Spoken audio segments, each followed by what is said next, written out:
So just give me a oh, perfect. There we go. Okay. All right. Good evening, everyone, and welcome to the annual Richard Splane Lecture presented by the UBC School of Social Work in partnership with the Vancouver branch of the United Nations Association in Canada. My name is Samir Ismail, and I'm the current president of the United Nations Association in Canada, Vancouver branch, and I will be your host for this evening's event. Before we begin, I do want to acknowledge that the land that we are situated on today is the unceded traditional and ancestral territory of the Musqueam people, particularly here at the University of British Columbia, Vancouver campus. But I do want to recognize that we have participants joining us on Zoom today from places near and far, and I want to recognize the traditional caretakers and owners of those lands as well. It's so great to see so many of you here today, and I want to extend a big welcome to all of the students who are joining us in person and online. We hope you're excited for today's lecture to be delivered by Mr. Jim Stanford. Jim will be speaking about Donald Trump's trade war and answering the key questions: what will it mean for Canada's economy and Canadian society? Before we get to today's lecture, we have some opening remarks from a few speakers. So first, let me pass the floor over to Dean Claire Crouston, Dean of the Faculty of Arts.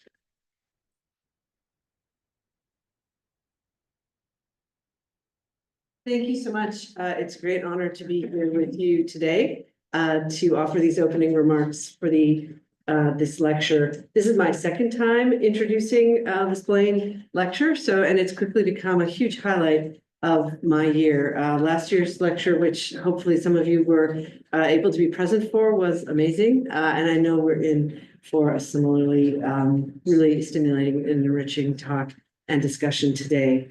And this is, I should mention, the 18th annual Richard Splane Lecture. So continuing wonderful tradition. The topic of this year's lecture, as you know, is particularly important given the daily policy changes from the Trump administration and the deep impacts on equity, fairness, and social justice this is having in our society and also around the world. I'm somebody who holds both U.S. and Canadian passports. I've lived a lot of my life on different sides of the border and spent a lot of time going back and forth. So for me, also, this is particularly meaningful and important conversation. I would like to thank the School of Social Work and the United Nations Association Vancouver branch for organizing this event. I understand we have broken all the records for the Richard Splane Lecture for attendance, especially online. So welcome everybody who's joining us online. We're joined, as you heard, from participants from across Canada and the U.S. The partnership between the United Nations Association and the School of Social Work represents a strong and ongoing collaboration between community and the university that we applaud and hope will go on for many years to come. I spent a lot of my high school years, I probably said this last year, in Model United Nations in Toronto, and my kids did Model UN, including they got to have a session in the General Assembly at the UN in New York. So also really happy and glad to be here speaking at this event, and very delighted at the collaboration that exists between the school and the association. And let me close by thanking also our speaker, Dr. Jim Stanford, for giving this address tonight. We're so fortunate to have a scholar of his expertise and high caliber, and also somebody known for his social activism, to be giving this annual lecture. So thank you all very much for coming, and enjoy the talk.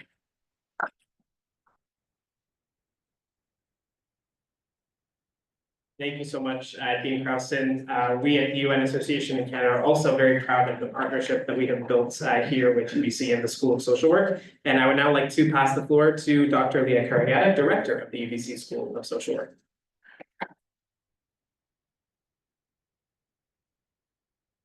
Thank you, Samir. There's very little left to say after Dean Crouston did such a fabulous job of welcoming everyone and acknowledging the very difficult and troubled times that we're in that make Jim's lecture so much more important. So we're extremely proud of the fact that we do have this ongoing collaboration between the school and the UN Association. And we're ever so grateful in many, many ways to Richard Splane, who has supported the school in a number of ways beyond just this lecture. And his work, I think, sets an important kind of policy aspiration for us in terms of really thinking about who we are as a school, who we are as a UBC community, and the ways in which we choose to react to what's going on in the greater world around us.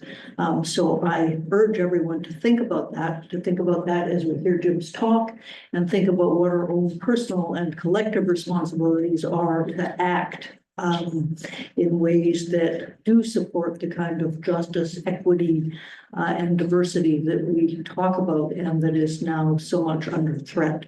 So I really want to appreciate the fact that there are so many people here. I'm 100% certain that we will have an inspiring talk from Jim, not to put too much pressure on you.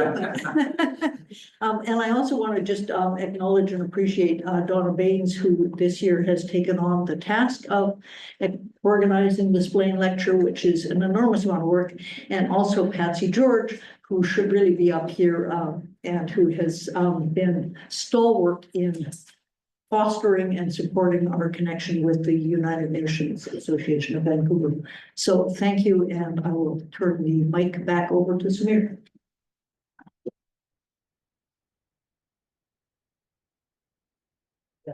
Thank you, Dr. Fergetta. And now to speak more about the background of the Richard Splane Lecture and its namesake, Dr. Richard Splane, I am pleased to introduce Patsy George, past president of the United Nations Association in Canada.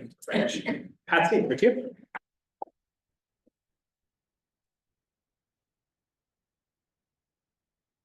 Thank you very much. It is my pleasure to give you a background on Richard B. Splane Lecture on Social Policy. First, I want to thank the Musqueam Nation for giving us this opportunity to gather in their unceded ancestral territories and continue to work for reconciliation.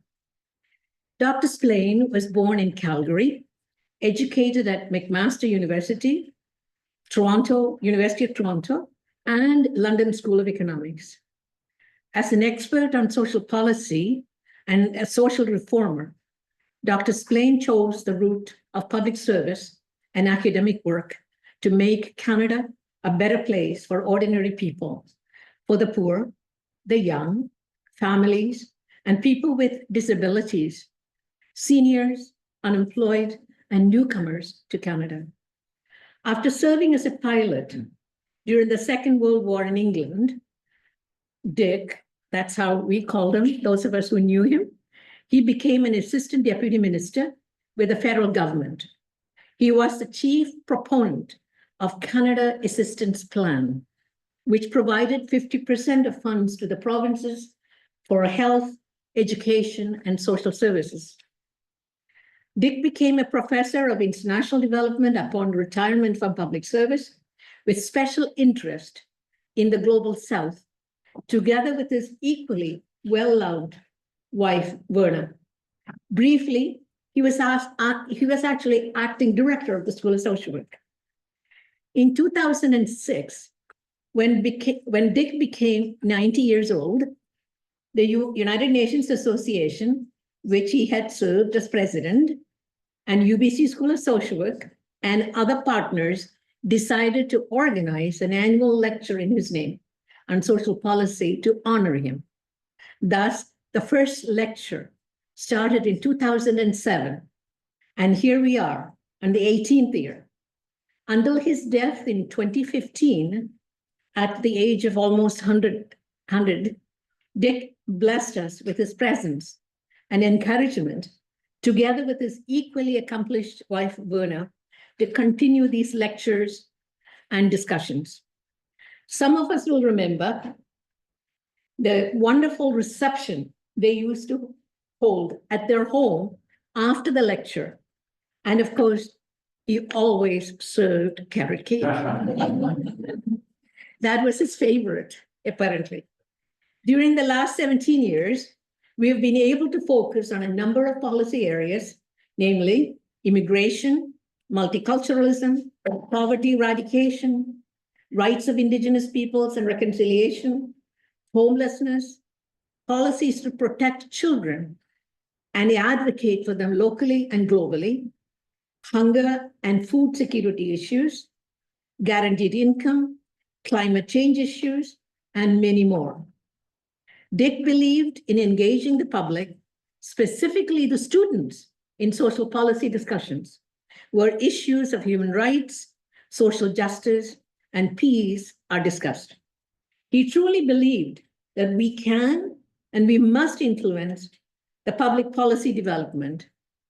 In 1964, when I first met him as a social work student, he took time to convince me that the economic development without social development will not bring equality and justice. Dick's legacy will remain the way he was instrumental in shaping Canadian social policy. It is now open to us to continue that battle under these very difficult times. Welcome to the 18th annual Richard Beverly Splane Lecture on Social Policy. Thank you.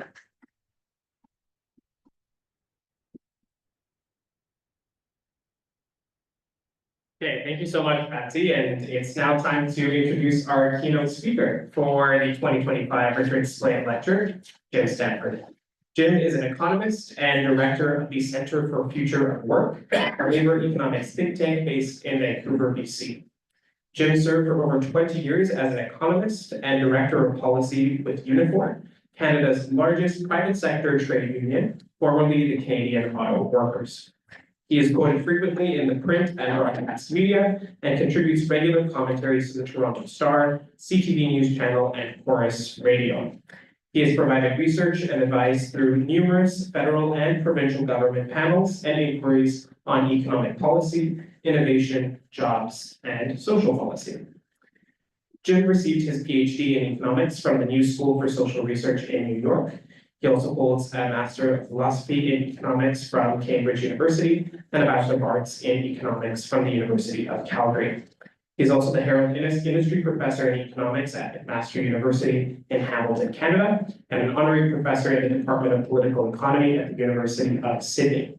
Jim is the author of Economics for Everyone, a short guide to the economics of capitalism, which has been published in 6 languages. Jim has written, edited, or co-edited 6 other books, and dozens of articles and reports in both peer-reviewed and popular outlets. Please welcome Jim to deliver our 2025 Richard Splane Lecture.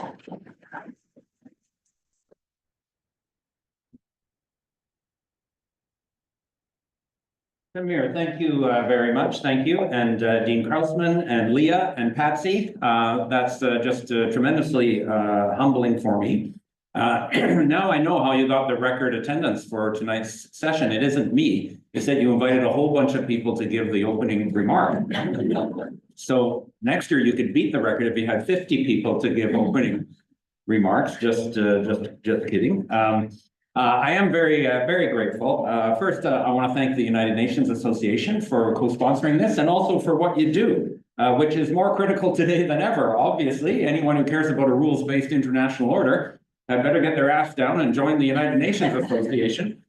Fun fact, I was once a member of the United Nations Association in Calgary when I was a peacenik, a young peacenik protesting the cruise missile. Of all things, and I think it's time I should join again, Samir. So you and I talk afterwards, and I'll gladly sign up. And thank you also to the Department of Social Work, Leah. You and your team just do a fabulous and critical role right now with your research, your pedagogy, your advocacy, and thank you very much for trying to build a better city and a better world. This department is a gem in that struggle. A little bit about Richard Splane, who I got to read up about. He did kind of do his work in the golden age of post-war social policy, it seems, including putting his fingers all over some of the most lasting and important social policy architecture in Canada, including the Canada Assistance Plan. And that legacy is still visible today. Frankly, even though the names and the acronyms have changed and the fiscal rules have changed, the fact that we are building a country and trying to maintain a country that equalizes and provides inclusion is one of the reasons we've got a Canada to fight for, which is what tonight is all about. So thank you, Richard. And then I'm also proud that Richard embodied a connection between economics and social work. I'm an economist. I'm here at the social work event. I would say that might be a bit of a risky combination. You know, social workers deal with people, and economists deal with numbers and spreadsheets and such. In fact, they say an economist is someone who's good with numbers, but didn't have the personality to become an accountant.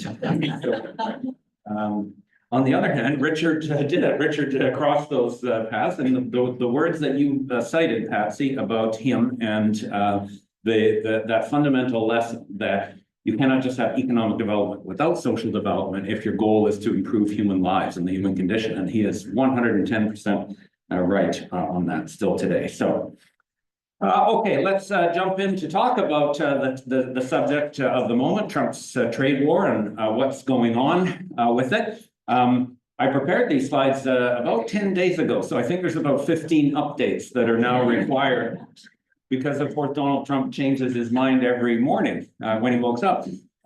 Helpfully, the White House has now, as of this week, started to issue a weekly agenda for what Trump's going to do that week. So I got it here, and this is good to keep in mind. So the next week's schedule: Monday, defer tariffs. Tuesday, implement tariffs. Wednesday, double the tariffs. Thursday, defer the tariffs. Friday, implement the tariffs. Saturday, golf and sell Teslas. And Sunday, golf and sell crypto. So in that way, at least we know what's coming, and you can book an appointment with your physiotherapist to treat your whiplash in advance of where we get to. But in a way, the chaos is part of his goal, isn't it? The chaos is indeed part of his goal. I think of that old Bugs Bunny cartoon with Yosemite Sam. Do you remember Yosemite Sam? And he would just shoot at your feet to make you dance. Okay, and that's kind of what Trump is doing to us and to everyone. And you know, how much of it is just his own irrationale and bluster, and how much of it is an actual plan? Hard to tell. You know, everybody talks about the art of the deal and how smart he is. He's not actually a good businessman. He has bankrupted dozens of companies. But you know, I'm still trying to make up my own mind on whether this is a plan or just erratic bluster and power mongering. But either way, we're in trouble. That's the point. I will refer you to our website at the Center for Future Work. Everything we do is open access there, and you're welcome to join the conversation online, of course, in terms of social media, even on Elon Musk's platform or on any of the alternative platforms. These threats that he's throwing out, obviously an unprecedented danger to the world that we live in, and not just economically, but of course in more fundamental ways around democracy and sovereignty and peace. And he has shown his willingness to just use unabashed power, unapologetically, to blackmail other countries into doing whatever he wants them to do.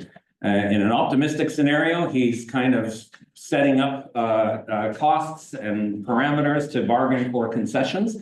But in Canada's case, you know, we have no idea what those concessions are. We've seen the moving goalposts. You know, is it fentanyl? Is it defense spending? Is it the digital services tax? Who knows what it is? And in fact, clearly all of those things were just pretexts. The fentanyl thing in particular was just an excuse for him to say we have a national emergency. He had to use the term national emergency in order to invoke the legal powers that he has as president to unilaterally set the tariffs one morning and change them the next morning. Worst case scenario, he's actually planning to expand the territory of the United States. And I think he said that often enough and in enough different directions: Panama, Greenland, Canada, Gaza, who knows where else, that we have to take that threat seriously.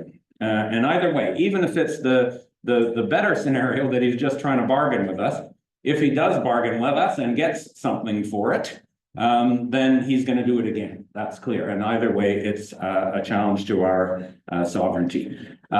So we have to push back. We have to get our elbows up. In all kinds of ways. And as an economist, my first way was to take his arguments about the trade deficit, the Canada-U.S. relationship, and whether they're subsidizing us, take them, examine them, and dispense with them, in essence. And that's what I'll do in the first part of this presentation. There is a report on our website, who's subsidizing whom? My grade 12 English teacher is so proud saying whom at the end. And videos and other resources there, perhaps even in some of your courses, if you're interested in pursuing that further.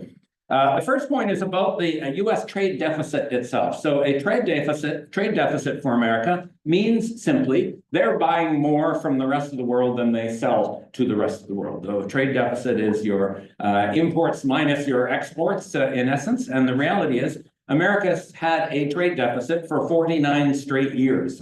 And I can assure you the safest bet you'll ever make, it will be 50 this year. It is a structural feature of the American economy, a normal, predictable structural feature that they buy more from the rest of the world than they sell to the rest of the world. So it's not new. It can't possibly be considered an emergency. And it isn't even large by the standards of recent history. So this graph shows the trade deficit in America as a share of US GDP. And it was twice as big, basically, as it is now in the 2000s. That was when China was first joining the World Trade Organization and expanding its exports dramatically. But it's much smaller now. And again, it's not novel at all. So the first claim that the trade deficit is a problem and an emergency is there's a technical term in economics for this. It's bullshit. Bullshit means hypothesis unsubstantiated by empirical verification. Okay, Leah, I know you're supposed to define your terms as you go along in university. So there you go. We've defined bullshit, and there's a lot of it flowing around. It's not true. It's not new. It's not an emergency, and you certainly can't blame Canada for it. So this thing where he goes on Fox and everywhere else and says Canada's so hard to deal with, they mistreat us so badly, et cetera, et cetera, et cetera. More of that technical term. This shows the bilateral U.S. trade deficit with its major trading partners, and Canada is 10th. Canada ranks 10th among U.S. trading partners, so 1/6 the size of America's trade deficit with China, 1/4 the size with Mexico, and smaller than many other countries, including some that you wouldn't expect, like Italy.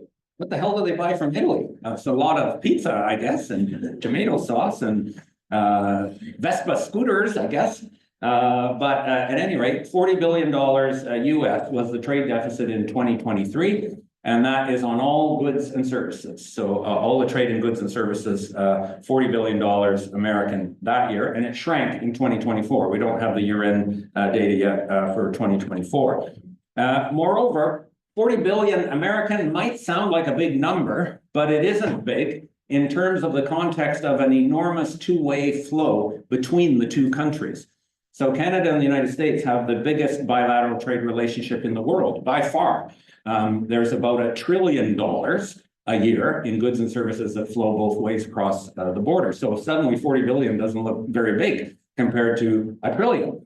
And if you measure it relative to the size of the flows, the US-Canada trade is very balanced compared to America's trade with most other countries, not all. For every dollar that we sell in America of goods and services, they sell 92 cents in, in Canada. So that's not perfectly balanced, but it's close and much closer than with the rest of the world for the most part. The UK is one place where the Americans actually have a trade surplus.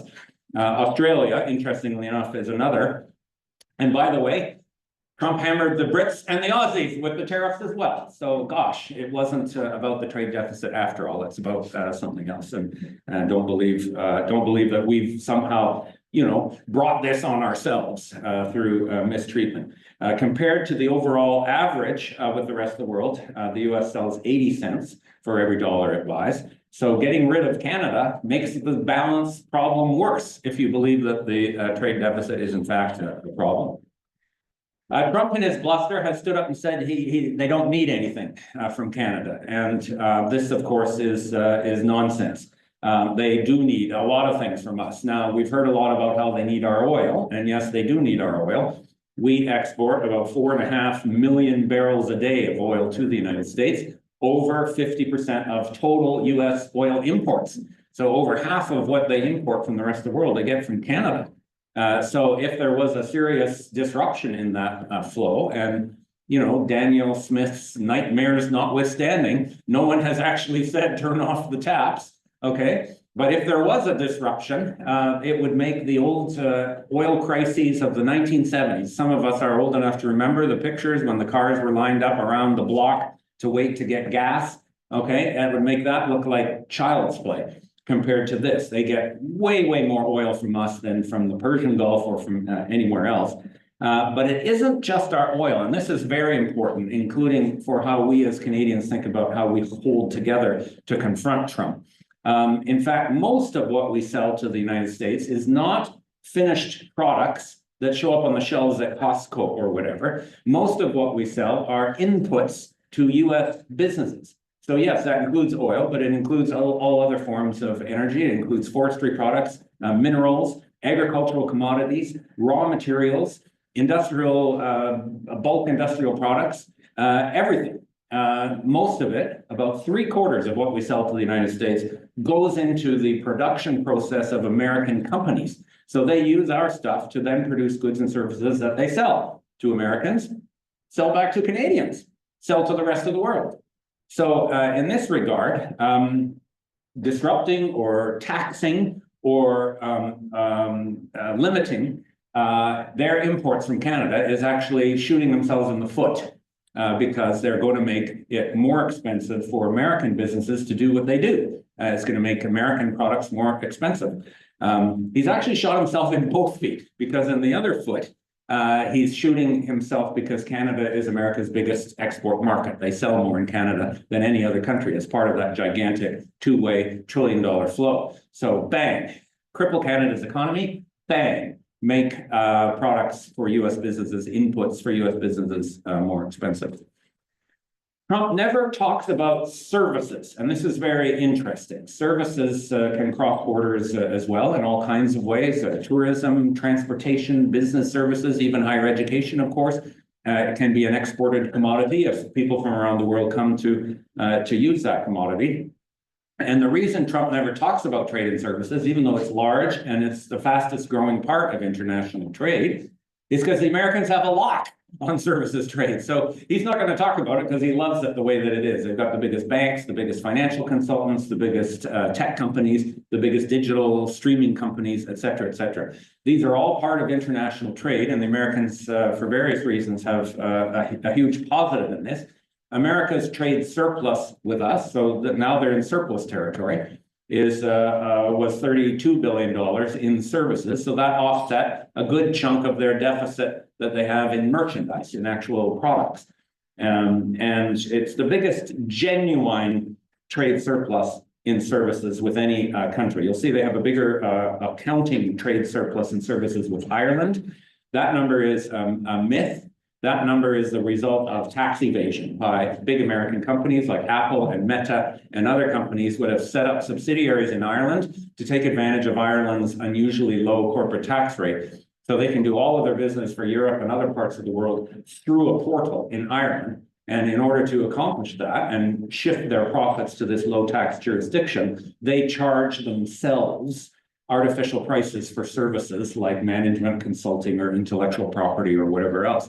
So the Irish number, don't believe. The Canadian number is big and it's real and it covers all the grounds of those services that we buy from US companies like Meta and Amazon and Uber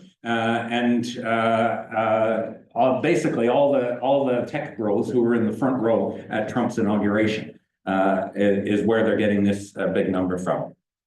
Now, this idea of Trump's that a subsidy is or that a trade deficit is a subsidy, that there's somehow, we're a welfare case because America's giving us money for this stuff is also crazy. There's all kinds of reasons why trade is never perfectly balanced, either between two particular countries or between one country and the world as a whole, including macroeconomic factors. If your economy is growing very strong, your people are going to have a lot of purchasing power and they'll buy stuff from the rest of the world, more than the rest of the world buys from you. And this is one thing that has happened in America, especially under Biden. Their economy was really booming after the pandemic compared to Canada and Europe and elsewhere, in part because Biden had a humongous deficit, a humongous government deficit that he was using to fund all kinds of things. And that supported growth. In other countries like Canada, where we were more obsessed with balancing the budget, we were growing much slower. So that imbalance in growth was one factor. You could have trade deficits arise for a while because you weren't competitive or you signed a bad trade deal or whatever, but it doesn't carry on for 49 straight years. Sooner or later, you would run out of money to buy the stuff from the rest of the world and your economy would contract. That's how trade deficits resulting from a lack of competitiveness are resolved. What's at play here is capital flows. The way that America can have a trade deficit year after year after year, buying more from the rest of the world than they sell, is because the rest of the world keeps sending trillions of dollars year after year after year into the US economy in capital flows in all kinds of ways. Buying US stocks, buying US real estate, buying US private equity, buying US government bonds, which are, by the way, abundant because the American government has got a huge deficit, so 5 times or 6 times larger than our deficit in Canada as a share of GDP. So everyone in the world, investors, banks, central banks, government, wants a piece of America because America is the centerpiece of world capitalism. And as a result of that, American denominated assets are in hot demand all around the world and people buy them. And when they buy them, they put purchasing power in the hands of Americans, not the average American, but in the hands of American banks and institutions and companies. And they use that to buy stuff from the rest of the world.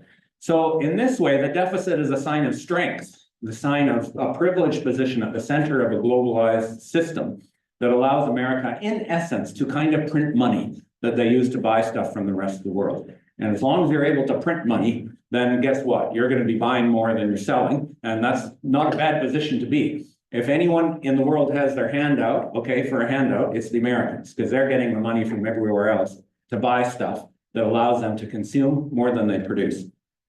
Now, the trade deficit is not a subsidy, but there are some unusual features to Canada-U.S. trade relationships that I do think are subsidies, and they go the other way.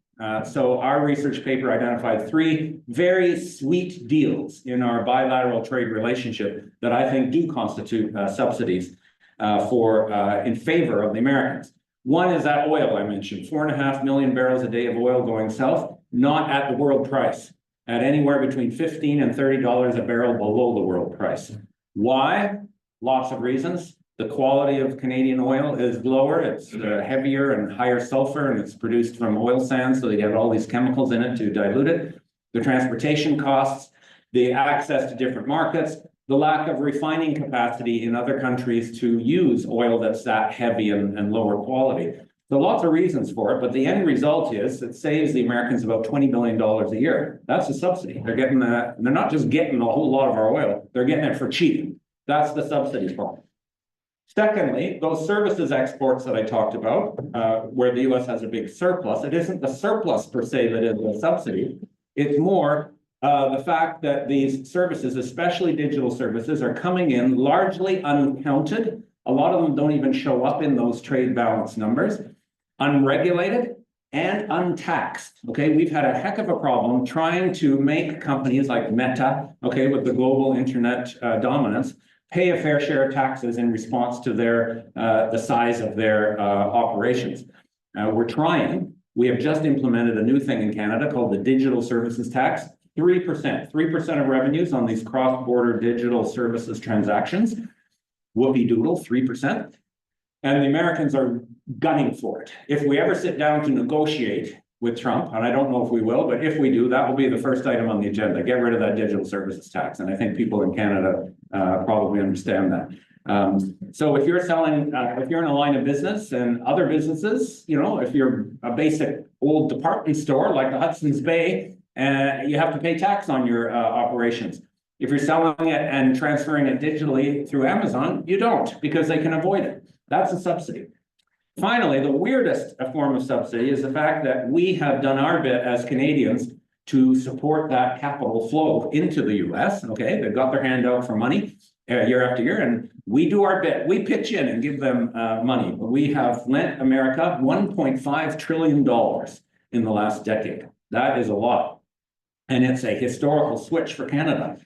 In Richard Splane's time, we were dependent on American capital to develop our industries and develop our economy. That's completely turned upside down. And now America is dependent on our capital and capital from the rest of the world. We have a net foreign investment surplus with the US of $1.5 trillion. That's 50% of our GDP. So the funny thing is, despite that, we pay them interest. This is quite the trick. Okay, imagine if you got a mortgage from the bank, okay, to buy a house, and then you arranged a situation where the bank paid you interest for the money that you borrowed. Okay, and on a net basis, we supply America a net flow of investments, dividends, and other capital income worth about $13 billion a year at last count. So sounds like a subsidy.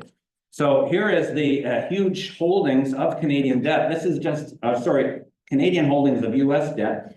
This is just bonds. This is just, government bonds mostly and corporate bonds, which have really grown over the last decade. The growth of those holdings of US debt, by coincidence, is almost dollar for dollar equal to the cumulative trade deficit that America has had with Canada over this period. So we are giving the Americans money, literally, to let them keep buying our stuff, okay? And we're paying them interest for the privilege of it. So that is weird. What is going to happen in terms of the impact of the tariffs if Trump ever makes up his mind and goes ahead? Important to remember, it's Americans who pay the tariff, okay? So this is a tax on Americans, a tax on American businesses, and a tax on American consumers who purchase these imports. And Trump has tried to hide that fact. This is really the biggest tax increase that America's had in decades. But he's positioning this as standing up for America, when in fact it's going to make life harder for Americans, especially for lower and middle income Americans. There will be impacts on Canadian export industries, though, from a tariff. It depends on whether the Americans have got flexibility to switch to another source of supply. So the 25% tariff makes our stuff look 25% more expensive. If the Americans can get it somewhere else, then they're likely to, and that will reduce the quantity that they buy from us. However, two things. Number one, Trump is tariffing everyone, not just Canada. So our relative position against other suppliers doesn't change. Secondly, there are many commodities that they can't get somewhere else. They're certainly not in the quantity that they need. They can't get that much oil from anywhere else. They can't get that much potash from anywhere else. They can't get that much aluminum from anywhere else. We've got critical minerals that they can't get anywhere else. So in that case, they're kind of stuck. And in some of those industries, the impact of the tariff might not be that great. It could just be the Americans have got a lot more expense that they pay to their government, not to us, and we're able to keep shipping. It depends on how the Americans are able to respond. We are likely to see higher inflation in America as a result of this, and then we may see higher interest rates in America, depending on whether Trump fires the head of the U.S. Federal Reserve Board, as he has threatened to do as part of his centralization of control over all of the apparatus of government. You would expect higher inflation would lead to higher interest rates, and that in a way hurts us because we're obviously right next door, and there'll be some spillover effect of that. One thing in our favor is the fact, because we are a separate country for now, we have our own currency, okay? And that is one of the hallmarks of sovereignty, is to have your own currency. And this is a very good thing at a time like this. The American-Canadian exchange rate is going to adjust to offset some of the harm. We've already seen the Canadian dollar fall by something close to 10% versus the US dollar over the last year. Mostly because of the interest rate differences. We've been cutting our interest rates faster than the Americans have, but also now because of uncertainty around Trump. And this is a good thing. You'll still find some people out there, in certain political parties saying Justin Trudeau's wrecked the country, look how bad the dollar is, okay? The fact that the dollar is low is helping us right now, big time. It makes it more expensive to go to Florida. Guess what? You shouldn't be going to Florida anyway right now. And it will offset, potentially it's already offset 1/3 of the 25% tariff. So this is a good thing. The impact will be broader than just on the export industries, however, and we'll feel it through the rest of the economy in all kinds of ways. I think the biggest long-term hit will come from the impact on investment confidence or business confidence. They cannot know what they're getting when they invest in a Canadian facility or a Canadian project or hire Canadian workers, because right now Trump could say anything tomorrow morning and they've got no idea what they're investing. Whatever business case they had is completely in the air now. And I think we're going to see a very immediate negative impact on business capital spending because of what we're experiencing. And again, if you think there's method to Trump's madness, this might be some of the method. He is saying, he said it explicitly when he spoke to the World Economic Forum in Davos, he wants capital, he wants businesses to come to America. If you're going to sell in America, come to America. So he wants that capital to come and investment facilities to shift. He has forgotten macroeconomics, international macroeconomics 101, which says if the capital flows in, the trade deficit gets bigger. Okay. But it's not about the trade deficit. I think we've ascertained that. Because of the loss in exports and the loss in investment spending, we're almost certainly in for a recession in Canada, a significant one. Not the 1930s, not the end of the world. So we shouldn't feel that this isn't something we can survive. We absolutely can. But a decline in GDP, the Bank of Canada says 2 to 3% decline in GDP in the first year and a smaller decline in the second year. I would estimate we'd lose 1 million jobs, starting in export industries, but spreading through the rest of the economy. And that would put the unemployment rate up towards 10%. So this is not as severe as the immediate impacts of the COVID pandemic. We lost 3 million jobs in the first weeks and months of the COVID pandemic, but it will last longer. So in that way, it's, you know, in the order of magnitude of an epic crisis in Canada's economy, and there's no doubt about it. And then there'll be all kinds of spin-off effects on inflation, possibly domestically. The Bank of Canada, I criticize them a lot in the last few years, but I give them credit right now. They've been cutting interest rates, cutting them quickly, and they cut them again last week, which is good. It means they're recognizing this is a risk and they're trying to insulate Canada a bit, but there's only so much that they can do to try and protect us. Talk a little bit about university, since we're in a university, and by extension, the broader public sector, what's going to happen because of the tariffs and the likely recession.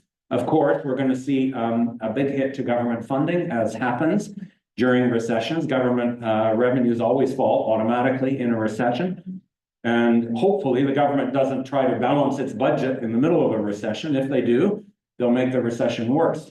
So a lot will depend on the outcome of this federal election coming up. I think potentially Mr. Poilievre, if he was elected, could very much say, well, Justin Trudeau ran a big deficit and look what happened. So I'm going to balance the books, even though the economy is in trouble. And if you balance the books when the economy is in trouble, you make the trouble worse. Absolutely. It's a pro-cyclical impact. Because there's going to be a lot of disruption in export industries, you'll probably see people knocking on the door of the university saying, guess what, I need a new career. Who knows what will happen to international students and international education for all kinds of reasons, including the impacts on international scholarly work that goes on. Look at some of the horrible things that Trump is doing now, interfering in government academic grants, interfering in research, interfering in the management of individual universities. And, you know, Canadian scholars wouldn't be isolated from that, in part because we have partnerships with America, but in part, you know, that anti-woke, anti-elite, anti-knowledge sentiment has its echoes here in Canada as well. So that could be a risk. For Richard Splane's purposes, what would the impacts be on society and on social policy? Again, like the rest of the public sector, we could see a negative impact fiscally on government support for social programs, and we'll see more demand. Less money and more demand is going to be a big challenge for all of our caring services and charitable institutions and elsewhere. Trying to find the silver lining here, folks. The upsurge of sort of solidarity and Canadian identity that we've seen, at least in the first weeks of this crisis, is kind of inspiring. Maybe we'll see Canadians wanting to pull together. We've seen some very hopeful signs of Canadians wanting to pull together in the face of this attack on our values and our sovereignty and our prosperity. On the other hand, we saw people coming together for a few weeks in the COVID pandemic, and then we saw them duking it out for the rest of the pandemic. So who knows? I think that one of the possible responses to this attack in Canada, we are going to see Canadian business elites say, we have to supercharge our competitive, arrangements here to show that Canada is still a good place for business to invest, and therefore we have to, have a kind of a race to the bottom, if you like, in terms of taxes, labor standards, other social policy parameters. So it will be a wild ride. That's about all I can say.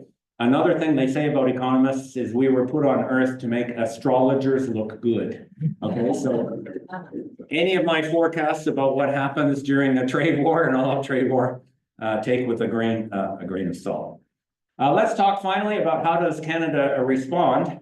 Obviously, the immediate discussion has been about how do we respond in the realm of trade policy and tariffs and so on. And the federal government put in place a kind of a two-stage plan. It actually turned out to be a three-stage plan where they countered the first tariffs with a partial tariff and then held back on the big guns for later, hoping that would be an incentive for the Americans to negotiate. So that's good as far as it goes.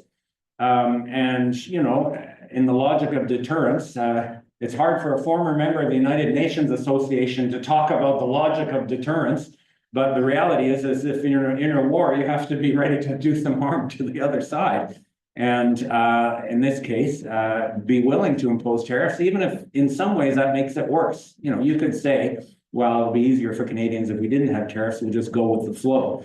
That's not going to protect us against Trump doing this all the more. And there's already evidence from around the world of that. I think we'd have more potential if we got creative and ambitious with some other trade policy measures in those other industries that don't show up on Trump's radar screen when he's complaining about Canada being subsidized. So instead of just tariffing imports from America, let's use the strategic leverage of our exports to America and impose some harm. Get the attention of the American corporate leadership. They're the ones who can talk to Trump. They already have. This is the reason why he's deferred the tariffs a couple times, because he had General Motors on the line, he had Lockheed Martin on the line, he had Cargill Meat Processing on the line, and every time he heard from them, you'd think he might have talked to them before, okay? But every time he heard from them, he softened a little bit. So we could impose a tax, an export tax on critical products that they need, including our energy, but critical minerals, potash, aluminum. And in that way, we keep the money, not Trump. So an export tax is different than a tariff. We could even give it to the provinces of whatever provinces produce the money. Danielle Smith could keep the money and go to Mar-a-Lago a lot with it or whatever she wants to do. And that way you're putting pressure on the Americans. We could go after some of those key individual companies. EV's already excluded Tesla from the EV subsidy, so yay, that's a good way to go at it. But let's go after the other things that Musk and his fellow tech bros sell. Drug patents, for example. Trump has basically thrown out the North American Free Trade Agreement, said it doesn't matter. That agreement had 5 times more pages about patents than it did about tariff reduction. So if the agreement's off, then all those big detailed sections on patents telling us, well, how long we have to keep drug patents involved so American drug makers can get monopoly profits from it are gone. So let's open it up. We've got generic drug manufacturers in Canada that could do it. That would get some attention if we said open patents, come and produce whatever you want in Canada. Could do the same with tech, could do the same with the iPhone. Open patents. Those patents don't apply anymore. Come here, develop apps and anything else you want to do, copycat phones, whatever you'd like to do. Instead of a 3% digital services tax, how about a 25% digital services tax? There's a number that has a certain ring to it, 25%. All kinds of things we could do in regulating or controlling or limiting or forcing the sale of American foreign investments. Come back to that $1.5 trillion that we've lent to America on a net basis. Let's bring some of that home. We've got pension money, for example. We've got Canada pension plan money invested in America, our own tax subsidized pension plans, as well as individual investments in RRSPs and so on. First of all, that would hurt the Americans to pull out that money, although it would help them balance trade, because now the capital would flow the other way. But more importantly, it's money that we could use to invest as part of a new strategy in Canada. We have to go beyond just the trade policy response, though, even using some of those unconventional measures. And we're going to face a problem, even if Trump never brings in the tariffs. He just has to be Yosemite Sam shooting at our feet. And that's going to cause enough uncertainty that we're going to have a problem. And the traditional reliance in Canada on a business proposition that says, come to Canada because we're polite and we're right next door to the US where you can sell all your stuff. Okay. That business proposition doesn't work anymore. So we're going to need a whole reorientation of how we plan to build and develop our economy. And that's why I wish we had Richard Splane here to help us figure that out, because that's exactly the kind of thing he was doing in the post-war years. So obviously we have to provide help immediately for export industries so they don't go broke and so they can retool and reorient their marketing to other markets, including obviously overseas markets, but other markets in Canada as well. We're going to have to help workers who are affected. One huge piece of unfinished business from COVID was we did not fix our employment insurance system. The government promised to, but it didn't. And so we're going to have the same problem of all kinds of people falling through the holes, including precarious workers or workers in non-standard arrangements. But the biggest and in some ways most exciting task is that we're going to have a whole new model for what Canada is about, what Canada's economy is about. And I think there's a very strong analogy to the national policy. For anyone who studied economic history here, the national policy was what we did in the 1870s. The second time John A. Macdonald was the prime minister, okay? The previous liberal, Alexander Mackenzie, had tried to negotiate free trade with the Americans and got sent home. And the Americans at that time were still on the manifest destiny thing, okay? And it seems they still are.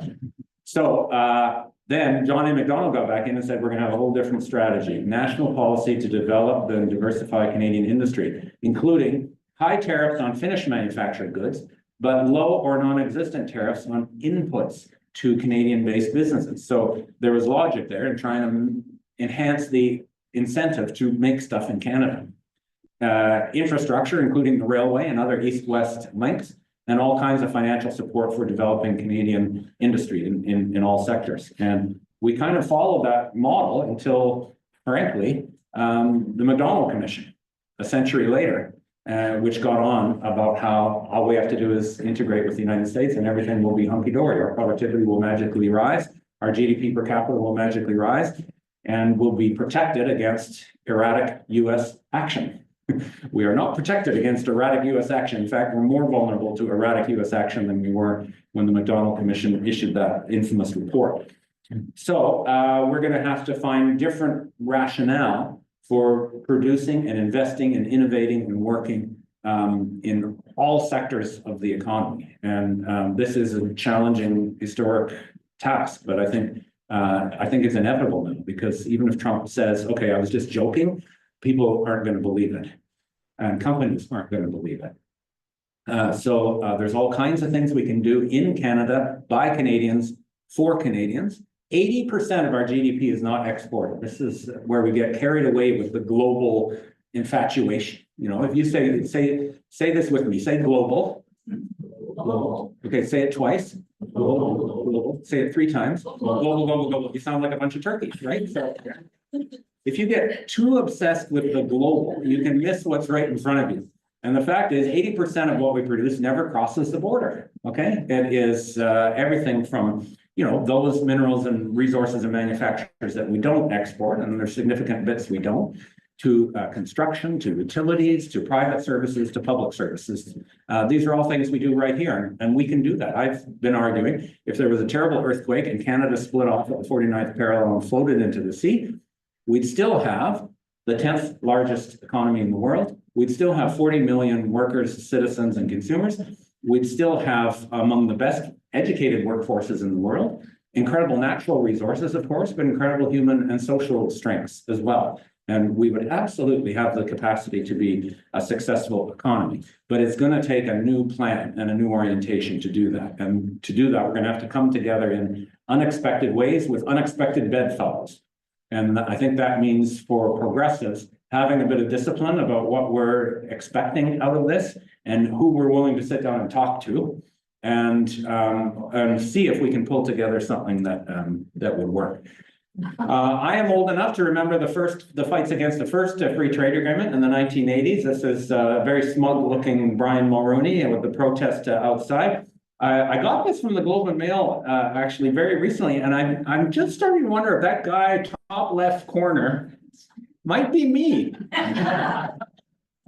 I don't think it is. I don't think I had quite that much of a hockey hair style.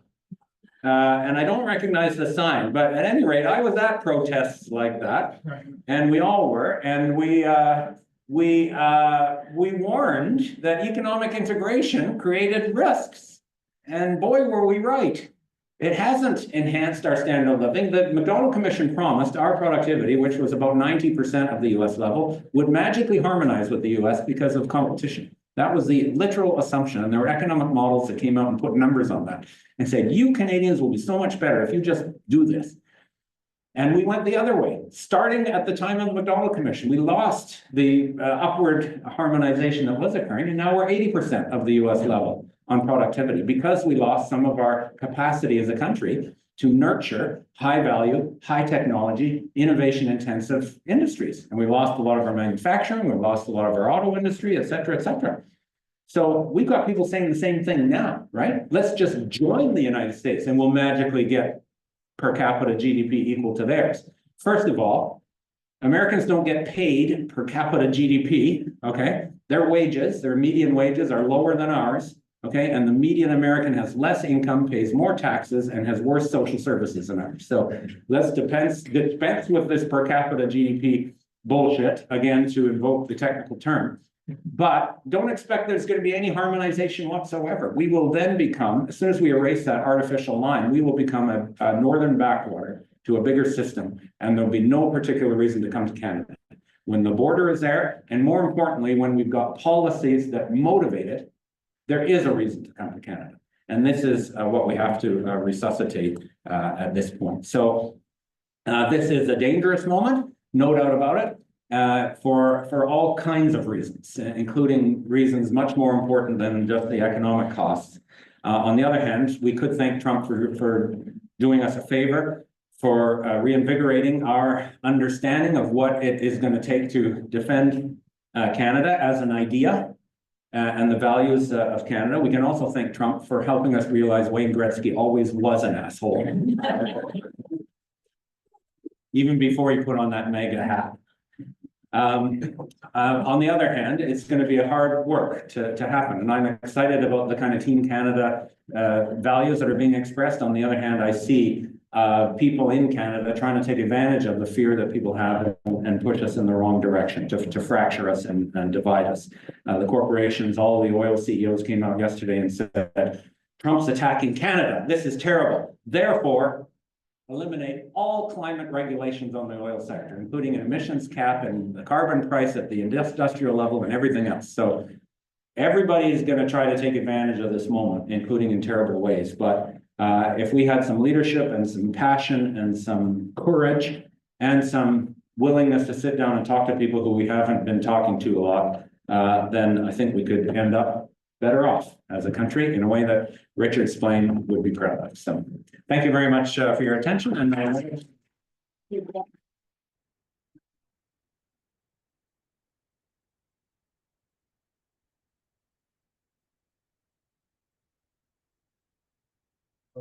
Thank you, Jim, so much for your lecture this evening.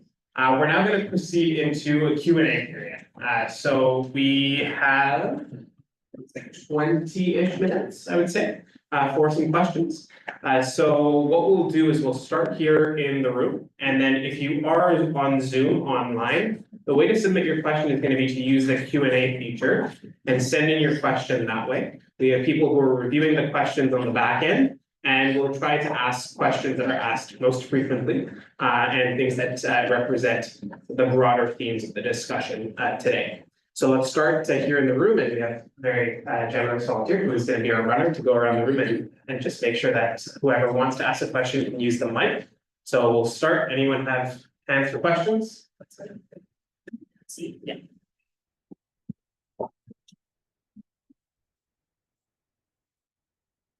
Thank you very much, Jim, for that amazing lecture that I've learned a lot.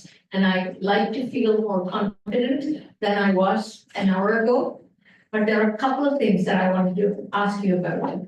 There is such a great interest in this Team Canada. And the Prime Minister has been consulting provinces and territories and the business community. But I don't see the leaders of the Indigenous community anywhere. So that's one concern I have. The second one is the new Prime Minister has come up with ministers, but I see labels such as labor, women's rights, diversity, all of those are gone. And what does that mean for social development in our country? Thank you. Wow, well, Patsy, that's a huge question and an important question and one I don't have an answer to. You know, on the one hand, I can see what Carney is trying to do in terms of the political positioning. You can think about this with the carbon pricing thing as well. You know, he made a big flourish out of getting rid of it as the first thing of his government. Even though he himself, as an economist, and did a lot of work in climate finance, clearly understands what the rationale for the carbon price was. So this is clearly a question of politics defeating policy. And I suspect there's something similar going on with these other symbols that he's trying to show that this is not the Trudeau government. We're not woke, you know, we're focused on the hard task at hand. So I think that's wrong. So even if he defeats Poilievre, which I sure hope he does, we're going to have a heck of a task to try and maintain space and respect for all of those other communities and all of those other values. So you're 100% right. A Team Canada approach has to be everyone, not just business leaders and government leaders.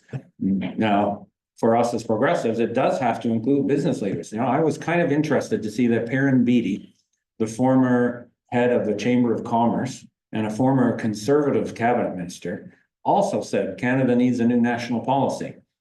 And, you know, his national policy would look different than my national policy. On the other hand, clearly, unless we're going to seize the means of production tomorrow, we're going to need the business community to be part of this national policy. So finding ways to pick our battles and identify where there is, you know, something that works for a business case around private investment and production in Canada, but that still respects our sovereignty and our commitment to an inclusive economy, rather than just mimicking the Americans, might be possible. I hope it is. Thanks. So maybe we'll go to that first and work our way forward. Sure.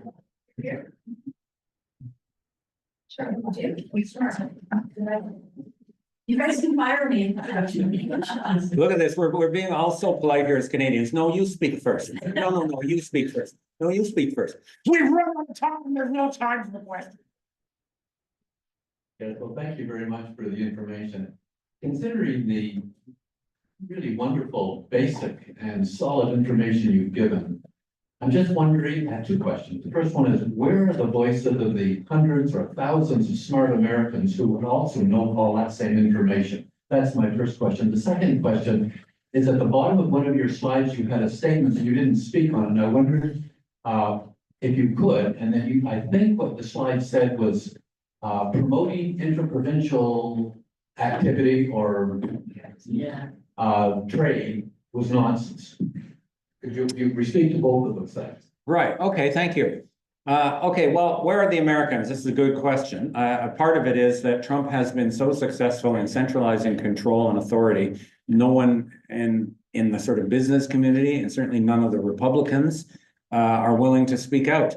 So, you know, even though the Republican majority in the Congress is razor thin, you would just need 2 or 3 Republicans to say, no, this is madness. Why are we attacking our friend to the north like this? They won't do it, because if they do it, Trump runs a primary challenger to them and their political career is over.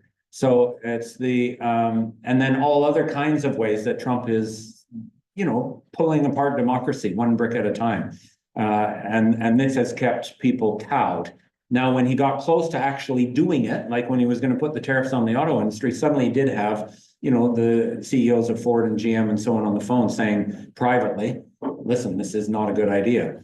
He's going to have other corporate leaders on the phone privately saying that as well. There are good Americans speaking out. There are good Americans protesting. And we can hope that there's enough potential for American democracy left to ultimately defeat Trump's authoritarianism. But it's a dangerous moment there, as you know, any of us have got progressive friends in America, you know, in a way, our problems seem small compared to what they're up against. So there are progressive Americans, and we can try to build bridges with them and help their voices be heard. I was racing for time because I knew I was over time on the thing. The last bullet didn't say interprovincial trade is nonsense. It said the claims about how much benefit there would be from interprovincial trade are nonsense. So this is another area where some of the corporate interests are taking advantage of this moment to push for something they wanted all along. And they're really on this bandwagon that interprovincial trade is the solution to Trump's attack. And first of all, what is interprovincial free trade? I mean, about the only thing you can't trade is wine and beer. So like whoopee doodle, you know, I mean, we could have a discussion. Should we do that now, or should we have a system so that places like Newfoundland can at least have one brewery in the province? That's why there are limits. So either way, it's not a big deal, one way or the other. Most of what they're going after isn't free trade per se. It's mostly regulations, provincial regulations on things like occupational licensing or registration for medical staff or lawyers, you know, and so on. And the real impact of any of those on the economy is tiny. And again, we could have a discussion about what makes sense there. I think there are things that could probably be done, but it would be like that. And there have been claims, some have come out and said there'll be such a boon to our GDP from interprovincial free trade, it would offset the loss of the from the Trump tariffs. And that is absolutely ridiculous. It's a total different order of magnitude. Thank you. Okay. Let's go to the back first, and then we'll come forward. Yeah.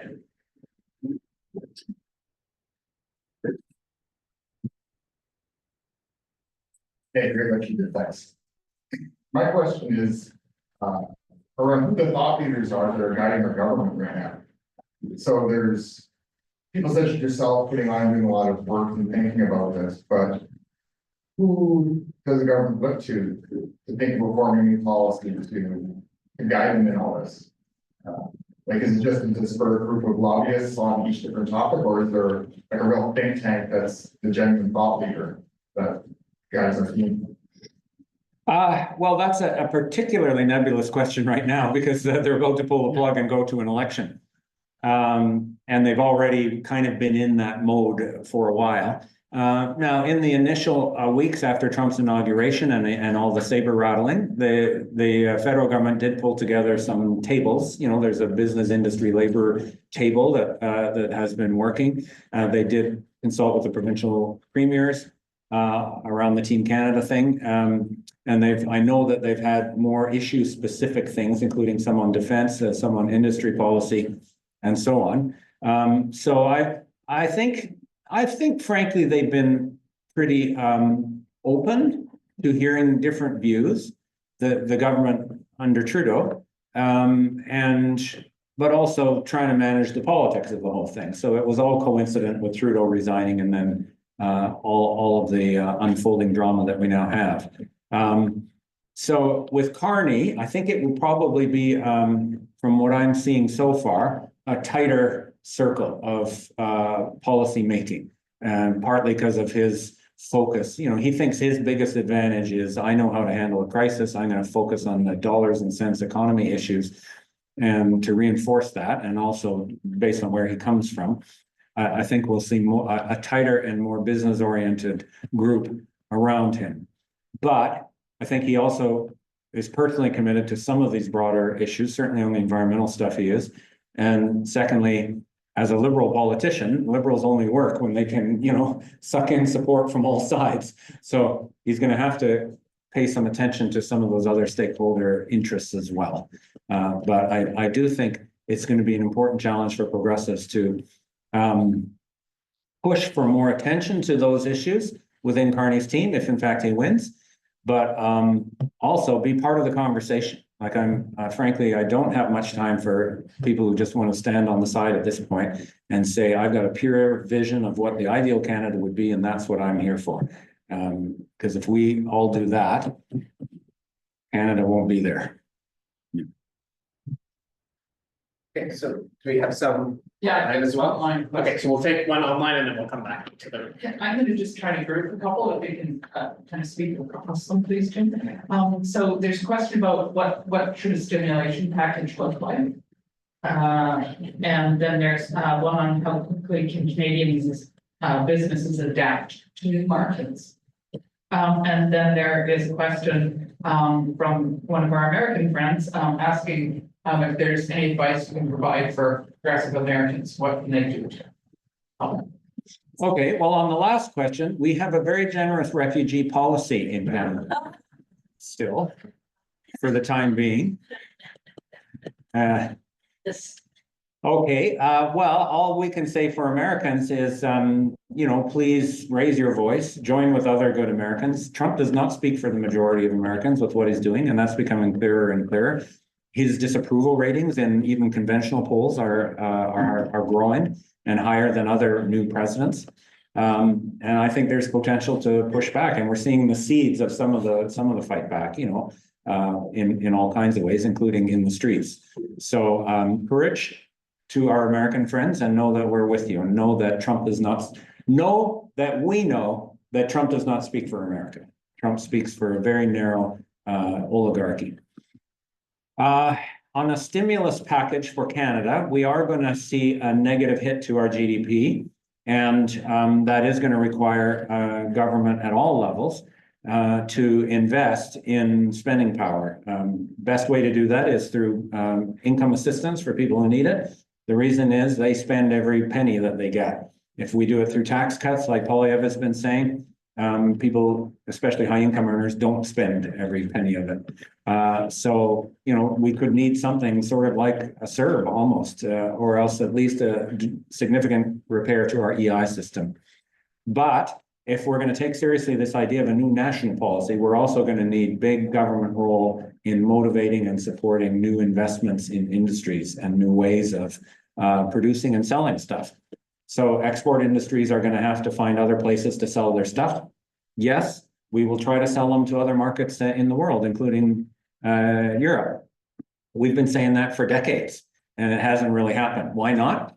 Geography. We're right next to this great big, gravitational pull to the south of us, where it's easy to sell stuff, or has been easy to sell stuff. So we will have to help businesses adapt. Frankly, I'd be open to talking about out of the box ideas. We've seen Carney went to Europe right away, and that was smart, I think. It had some good discussions. We've got some kind of discussion going on about a new defense partnership, because it looks like NATO doesn't really exist anymore. We should have other discussions, not just about a free trade agreement. We've already got a free trade agreement with Europe. It doesn't really make any difference. But what about sort of joining the EU or something like that? I'd be open to talking about that. The criteria for joining the EU is you have to have a land border with the EU. Does anybody know what is that little island called that's half Canada, half Denmark? Hans Island, it's called, yeah. And this was like the war between two polite countries, right? Over whose island it was. And then, of course, we just drew the line down the middle. So we have a land border with the EU. I know that would be obviously a bigger and more far-fetched thing, but I think thinking out of the box means thinking about our international connections, and also recognizing if it's just us and the Americans, this is obviously a tough battle. If it's everybody who's getting screwed by Trump and the Americans, it's a different fight, a very different fight. And there's already enough experience out there to show that just cowering in the corner in silence isn't going to protect you from Trump. The Australians learned that last week. They were cowering in the corner in silence, saying, we're not going to say anything about Trump. We want to get an exemption because we're going to be quiet. We've got good defense ties with the Americans. And by the way, the Americans have a huge trade surplus with us, not a deficit. So we should be safe. No, they got hit with the same tariffs. So why don't we get everyone in the world who's committed to sovereignty and a rules-based order and some kind of fairness in trade relationships together, and then suddenly it's a different proposition for Trump. So I think that will be part of the solution there. Okay, I think we have time for maybe one, maybe two questions. So we'll come here first and then not maybe another.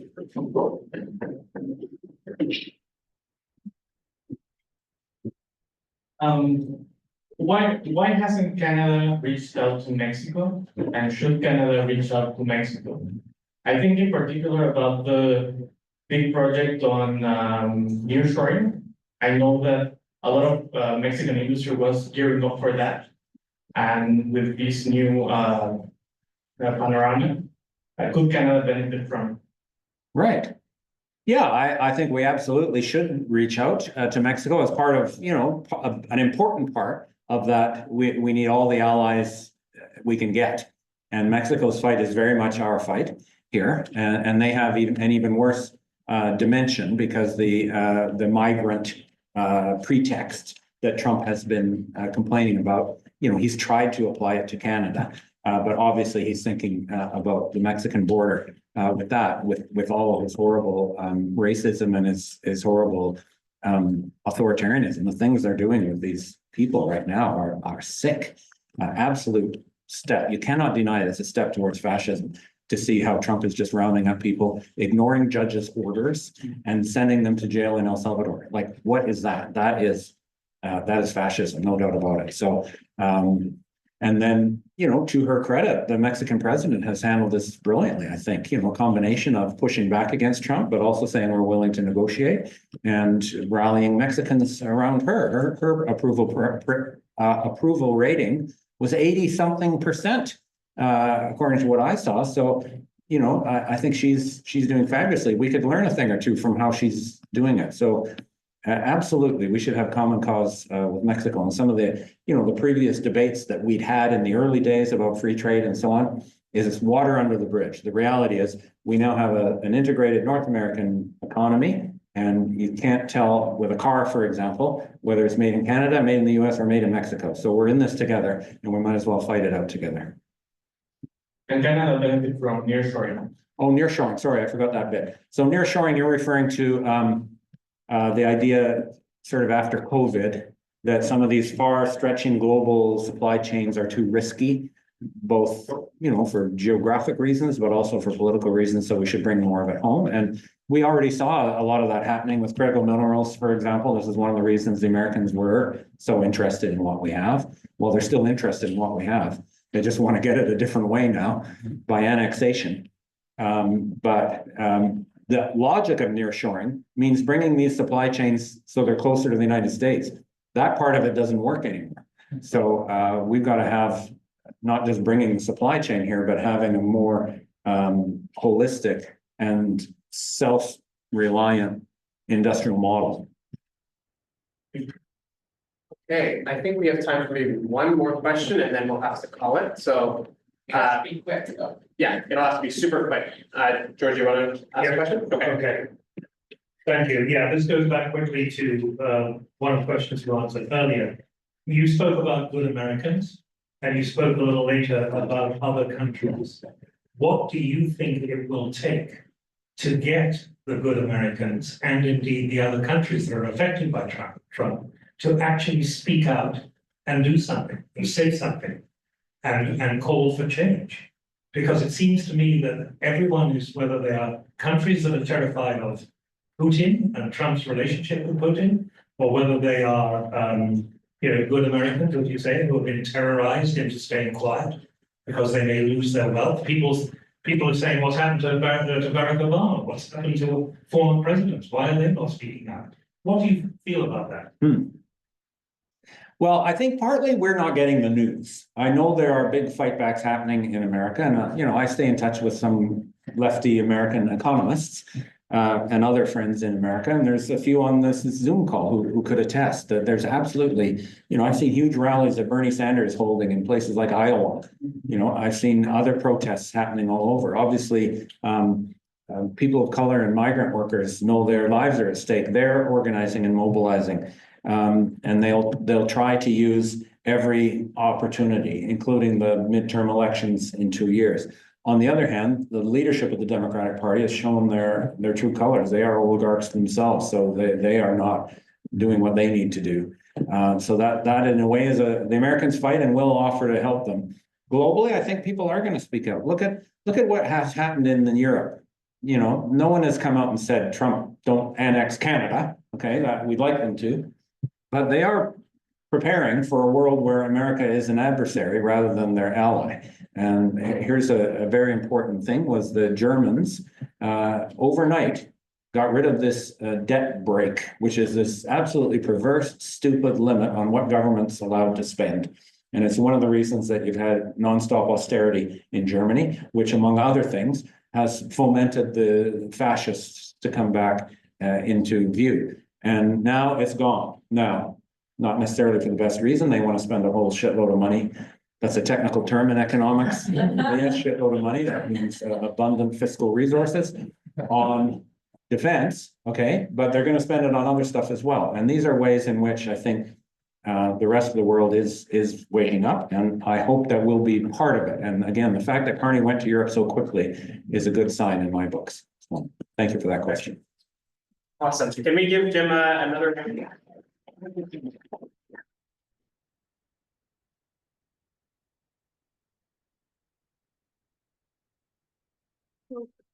Thank you very much to all of you for joining us for this 18th annual Richard Splane Lecture.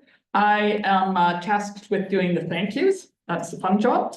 So I want to just start off with a little bit of a tribute to Patsy George, she's already making faces at me, but you're just going to have to live through it, Patsy. That's how it goes. So Patsy's been the backbone of this event since the first Splane Lecture in 2005. She is also to be commended for her lifelong commitment to global peace and equity and her excellent world-famous carrot cake. If you haven't tried it, don't miss the opportunity. People may not be aware, but Patsy holds a UBC honorary doctorate, an Order of British Columbia, an Order of Canada, and a Woman of Our Times Award. She had a long career characterized by compassion, solidarity with those less fortunate, public service, and partnership with multiple communities in Canada and abroad. She has been a steadfast friend to the School of Social Work. I'm going to cry. She's been a steadfast friend to our school, and we thank her for her long and path-breaking service. Thank you very much.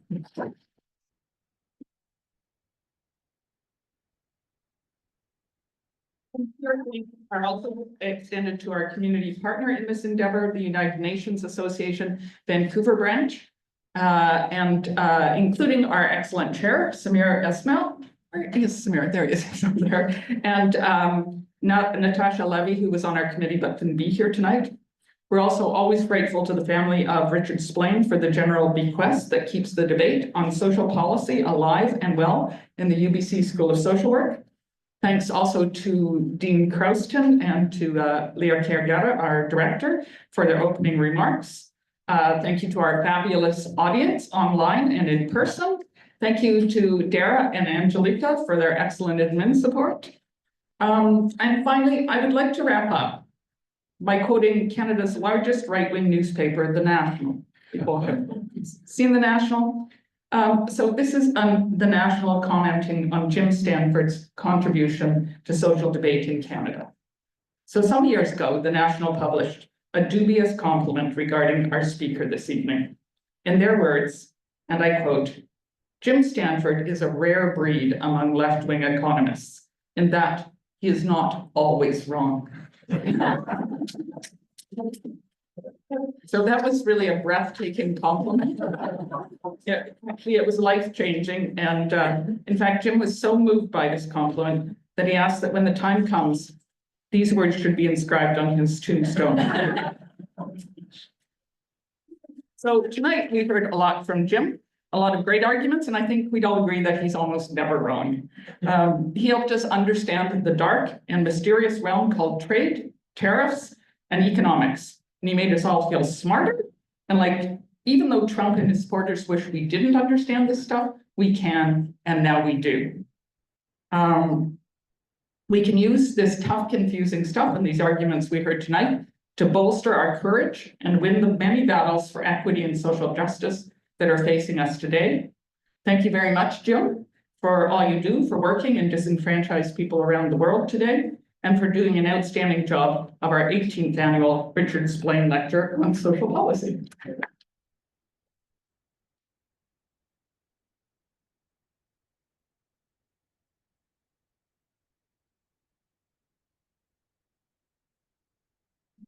I often say at the end of my class, go enjoy your lives. Thank you very much.